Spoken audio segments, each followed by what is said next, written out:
উপরতলার বান্ধবীর রুমে এসি আছে, আমার রুমে আবার গরম বেশি। ও কি করছে, পলিথিন দিয়ে একটা পাইপ বানায় ফেলছে। সেই পাইপ আবার ওর রুম থেকে আমার রুমের জানালা দিয়ে ঢুকিয়ে দিচ্ছে।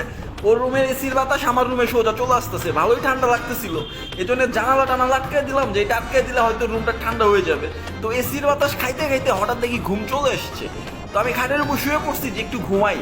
তো যেই মাত্র ঘুমাইতে গেছি, হঠাৎ দেখি ঠাস ঠুস আওয়াজ শুরু হয়ে গেছে। আওয়াজ কোত্থেকে আসতেছে, উপর থেকে পাইপের মধ্যে দিয়ে দেখি ও খাবার ছেড়ে দিছে, একটা বিস্কিটের প্যাকেট, একটা লাচ্ছি। বাহ, এই রাত্রে আমার জন্য খাবারও পাঠিয়ে দিছে, ভালোই লাগতেছিল।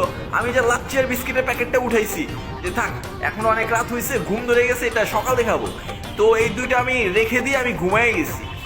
সেই মাত্র আবার ঘুমাইছি, কিছুক্ষণ পরে কিরে, মানে আমার মুখে বৃষ্টির পানি লাগতেছে। আমি শুরু ভাবছি যে স্বপ্নে বৃষ্টি বৃষ্টি দেখতেছি কিনা, ঘুম থেকে উঠে দেখি সত্যি সত্যি বৃষ্টি হইতেছে। আমার রুমে পানির ঝাপসা লাগতেছে, পাইপের মধ্যে পানি ছেড়ে দিছে।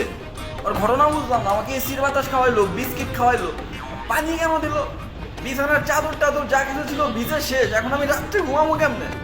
ও এই কাজটা কেন করলো বুঝলাম না। ওর পাইপটাই আমি ফালাই দিছি যে এসির বাতাস টাতাস লাগবো না, মাঝখান থেকে মাঝরাতে আমার ঘুমটাই শেষ করে দিচ্ছে। এখন আমি ঘুমাবো কেমনে? বিছানার যে তোষক ছিল সেটাও ভিজে গেছে গা। আমি চাদর টাদর গুছায় একটা সাইডে রাখতে গেছি, হঠাৎ দেখি যে ফোন বাজতেছে।